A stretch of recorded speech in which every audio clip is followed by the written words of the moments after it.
Hello everyone, welcome back to my channel Learn to be Smart.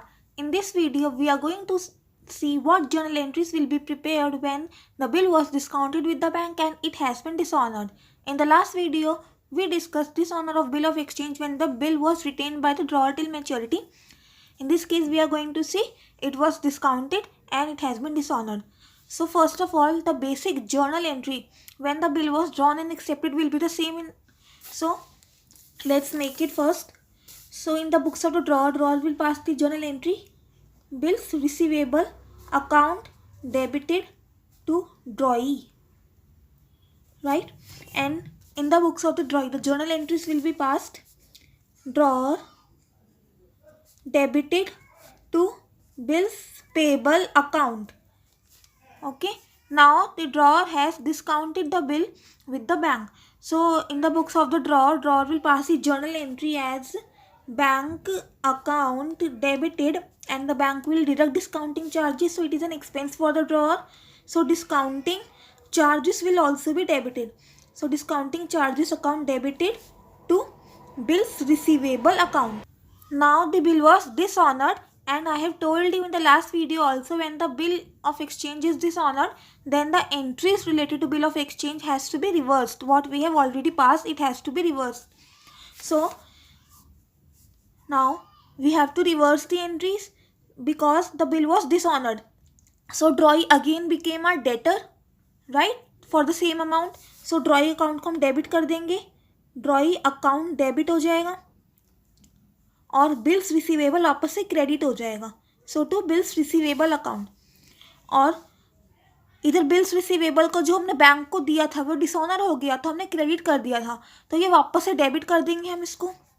So bills receivable account debited, और bank से जो हमें पैसा मिला था वो हमने डेबिट किया था, लेकिन अब डिसऑनर होने पे क्योंकि बैंक को ड्रॉई से पैसा नहीं मिला है ऑन द ड्यू डेट, तो बैंक ड्रॉअर के अकाउंट से मनी को डिडक्ट कर लेगा, तो बैंक अकाउंट क्रेडिट हो जाएगा. क्यों? बिकॉज बैंक ड्रॉअर के अकाउंट से मनी को डिडक्ट कर लेता है, तो फिर बैंक अकाउंट हो जाता है क्रेडिट, तो फिर हम कर देंगे इसमें क्रेडिट टू बैंक. तो हमने डिस्काउंटिंग चार्जेस को क्रेडिट क्यों नहीं किया?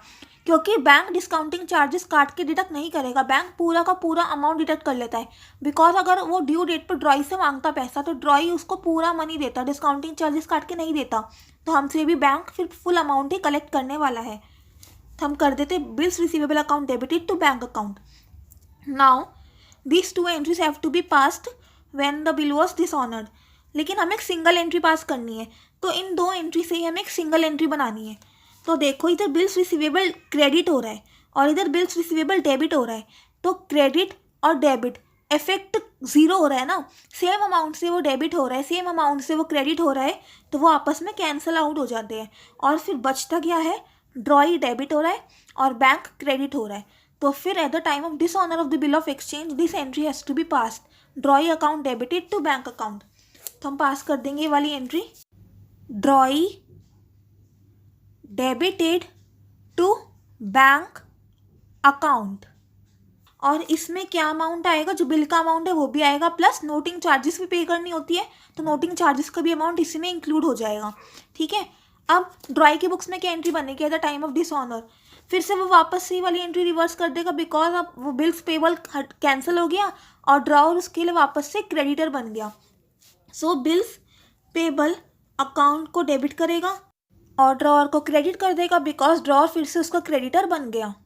लेकिन जो नोटरी चार्जेस है वो ड्रॉई के लिए तो एक्सपेंस है ना, तो उसको नोटरी चार्जेस को भी वो एक्सपेंस के रूप में शो करेगा, तो उसको वो डेबिट कर देगा.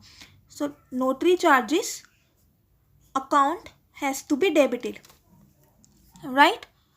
सो ये सारी जर्नल एंट्रीज बनती है the time of dishonour when the bill was discounted with the bank. एक बार फिर से समझ लेते हैं. सिंपल जर्नल एंट्रीज आपको बनानी आती है. जब बिल मिला ड्रॉअर को, तो बिल्स रिसीवेबल टू ड्रॉई, और ड्रॉई की बुक्स में बन गया ड्रॉअर टू बिल्स पेबल.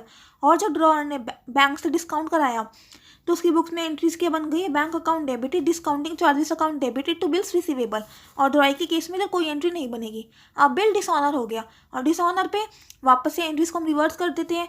ड्रॉई हमारा डेटर बन गया, तो रिवर्स वो फिर रिवर्स हो जाएगा और उसको हम डेबिट कर देंगे और बिल्स रिसीवेबल क्रेडिट हो जाएगा.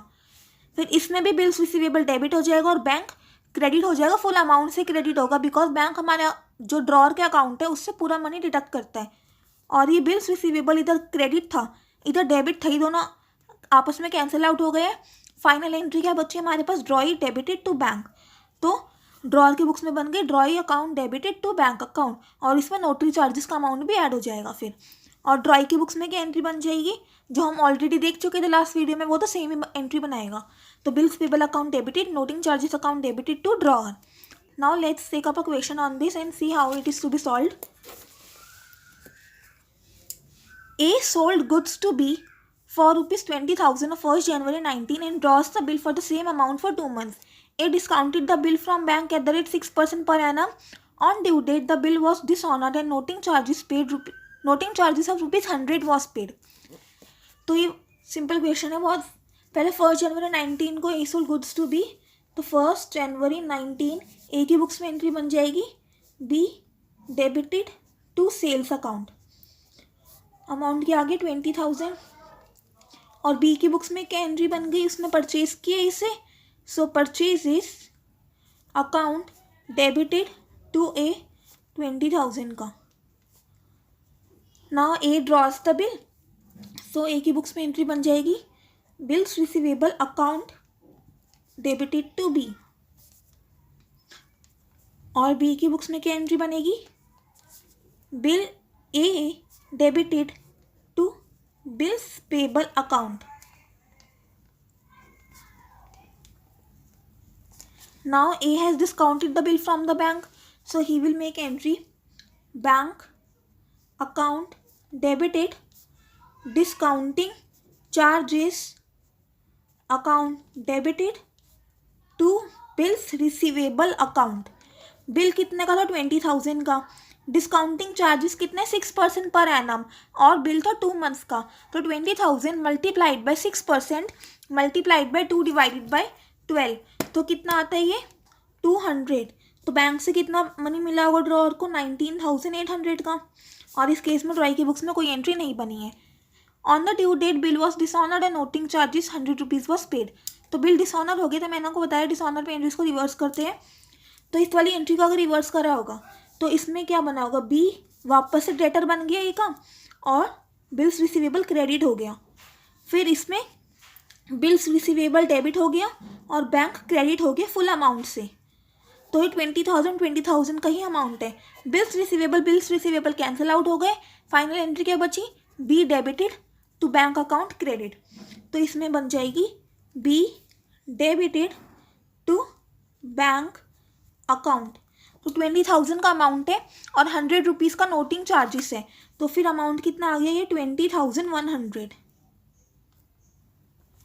और ड्रॉई की बुक्स में क्या एंट्री बनेगी, वो तो सिंपल ही है, हमने लास्ट वीडियो में भी देख चुकी हूँ। बिल्स पेबल वापस से डेबिट हो जाएगा, bills payable account debited, noting charges is expense, so noting charges को भी वापस से डेबिट कर देंगे, और ड्रॉअर उसका वापस से क्रेडिटर बन गया। तो फिर ए था drawer, so to A amount था बिल का 20,000, नोटिंग चार्जेस 100, सो ए की टूवर्ड्स लाइबिलिटी कितनी इंक्रीज हो गई है, फिर से 20,100 की लाइबिलिटी बी की ए के टूवर्ड्स इंक्रीज हो गई है। So these entries have to be passed. I hope आपको अच्छे से समझ आ गया होगा, कोई डिफ़िकल्ट बात नहीं थी। बाकी बेसिक बात तो वही थे, बस डिसऑनर पे हम एक एडिशनल एंट्री जो पास करनी होती है वो बस रिवर्स करनी होती है एंट्रीज को, तो बहुत आसानी से क्वेश्चन सॉल्व हो जाता है। तो अगर आपको ये वीडियो पसंद आई तो इस वीडियो को लाइक करना, चैनल सब्सक्राइब करना और अपने दोस्तों के साथ इस वीडियो को शेयर करना। तो चलिए guys, I will see you in the next video.